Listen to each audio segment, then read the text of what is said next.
अम्मा बाद फ़अऊज़ु बिल्लाहि मिनश्शैतानिर्रजीम बिस्मिल्लाहिर्रहमानिर्रहीम।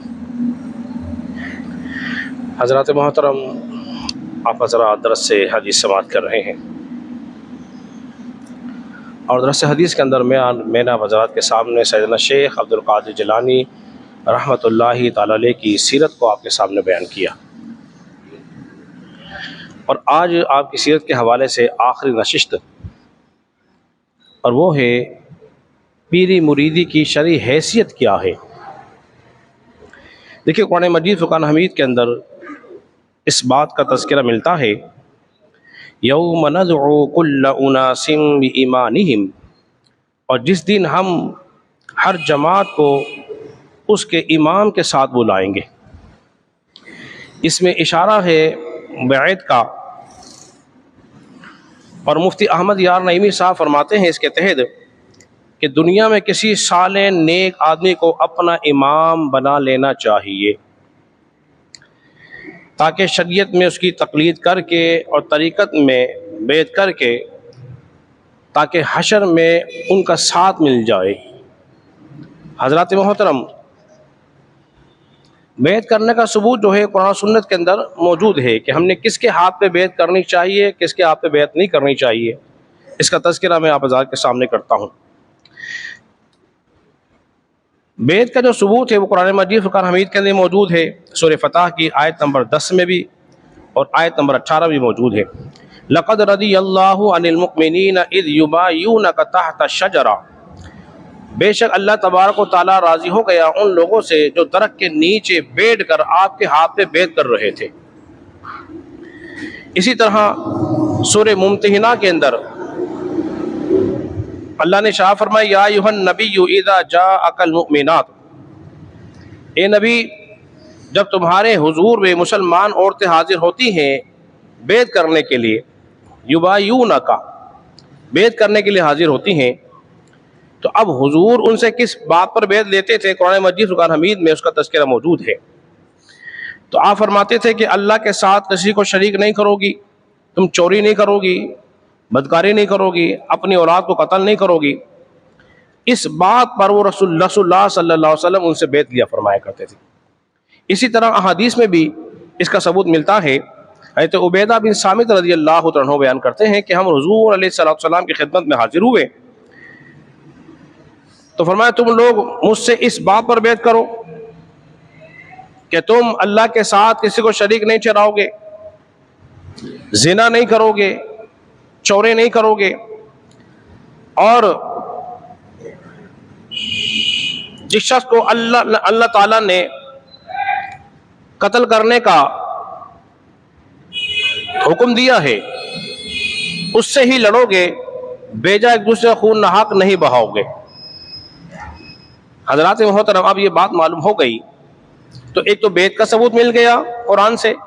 अब बैत के फ़वाइद क्या होते हैं ये भी आपके सामने बयान कर देता हूँ। देखिए, जब बैत हम किसी से हो जाते हैं तो इंसान उसकी सोबत में रहकर बुरी बातों से और खराफात से बचता है, बुरी बातों से और खराफात से बचता है, और उसके नक्शे कदम पर चल के सिरात मुस्तकीम पे जाता है, उसके नक्शे कदम पे चल। अब देखना यह है कि वो जिसके हाथ पे बैत हो रही है क्या वो इस काबिल भी है कि नहीं है।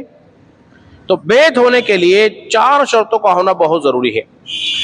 उनमें सबसे पहली शर्त यह है, जब हम किसी से बैत करेंगे, किसी को अपना पीर बनाएंगे, तो उसके लिए 4 शर्तों का होना बहुत जरूरी है। पहली शर्त यह है कि वो सहीउल अक़ीदा अहले सुन्नत हो, सहीउल अक़ीदा होना चाहिए, यानी कि उसका अक़ीदा कुरान और सुन्नत वाला होना चाहिए।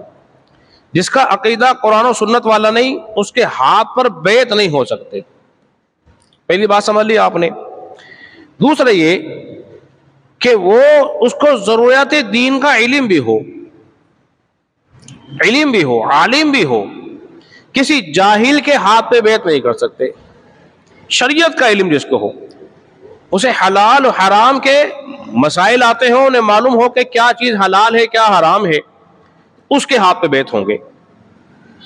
तीसरे नंबर पर यह है कि वो कबीरा गुनाहों से बचने वाला हो। अब जितने कबीरा गुनाह है उसकी निगाहों के सामने होने चाहिए, इसी तरह दाढ़ी कटवाना भी गुनाह कबीरा है। तो अब एक ये बात मालूम हो गई कि बगैर दाढ़ी वाले की बैत नहीं हो सकती। हमारे बहुत सारे पीर ऐसे बने हुए जिनकी दाढ़ियां नहीं होती, खशखशी होती, कुछ बाल रखे होते हैं चेहरे पर, जिस तरह कुछ नौजवान दाढ़ी को सजाते हैं, रख लेते हैं। तो ये दाढ़ी नहीं है, दाढ़ी तो एक मुश्त के बराबर होगी, वो कहेंगे ये सुन्नत के मुताबिक दाढ़ी है। इससे कम रखने वाला फासिक है और फाजिर है, और फासिक की इमामत भी नहीं हो सकती, वो बेत करने के काल भी बोलिए नहीं हो सकता। और चौथे नंबर पर है उसका सिलसिला नसब जो है मुत्तसिल हो, यानी कि उसको इजाजत, उसकी इजाजत, उसकी इजाजत, तो वो सिलसिला आगे तक चलता हुआ हो। ऐसा ना हो कि सिलसिला मुत्तसिल ना हो तो उसकी बेत बोलिए नहीं हो सकती है। हजरात मोहतरम, अब एक बात और भी रख लीजिए, अब उस पीर साहब से जिसके हाथ पे हम बेत हो रहे हैं या कर रहे हैं, उससे कामिल तौर पर फवाइद कैसे हासिल कर सकते हैं? देखो, किसी भी कामिल से जब फायदा होगा जब वो खुद कामिल हो। पहली बात तो ये, सोमो सलात का पाबंद हो, नमाजों का पाबंद हो। और जो पीर साहब खुद ही नमाज नहीं पढ़ते, वो तुम्हें क्या तालीम करेंगे? वो खुद ही नमाज नहीं पढ़ते, वो तुम्हें क्या तालीम देंगे? जिस तरह बात कहते हैं हमारे पीर साहब तो बड़े पहुंचे हुए जी, बड़े पहुंचे हुए हैं जी। कहां तक पहुंचे हुए हैं जी? नमाज तो वही पढ़ लेते हैं मक्के मदीने में। ये बड़ी मशहूर बातें हैं, कहते हैं जी कहां पढ़ते हैं जी? मक्के मदीने पढ़ लेते हैं। अच्छा, माशाल्लाह भी बड़ी अच्छी बात है। भाई खाते कहां पर हैं? बोले खाते तो यही हैं। बोले भाई वहीं जाके खा लिया करो ना, जब नमाज वहां पढ़ रहे। तो मैंने खुद देखा, जब मुझे एक साहब ले गए थे, इंतकाल कर गए, तो जरा समझ नहीं थी, तो जब उनके पास गया तो बड़ा मेरे हाथ उनको चूमे, तो उसने कहा चलो जी नमाज का वक्त हो गया। नमाज, बोले हाँ आप लोग जाइए नमाज पढ़कर आ जाइए। तो हम लोग नमाज पढ़कर आए, मगर वो अपने कमरे से बाहर ही नहीं निकले। अब बताइए क्या तमाशा बनाया हुआ है? तो उससे फैज नहीं हासिल हो सकते। दूसरा ये, मैं बार बार कहता हूं, ऐसों की सोबत इख्तियार करो खुदारा, जिसकी सोबत में बैठकर तुम खुद को रब के करीब महसूस करो, तुम्हारा अमल बढ़ता हो, तुम्हारे अंदर नेकी का जज्बा पैदा हो जाए। और जिसकी सोबत में बैठकर तुम गफलत में मुब्तला हो जाओ, वो तुम्हारा दोस्त नहीं हो सकता। दोस्त जब दोस्त ही नहीं हो सकता, तुम्हारा रहनुमा भी बोलिए वो नहीं हो सकता है।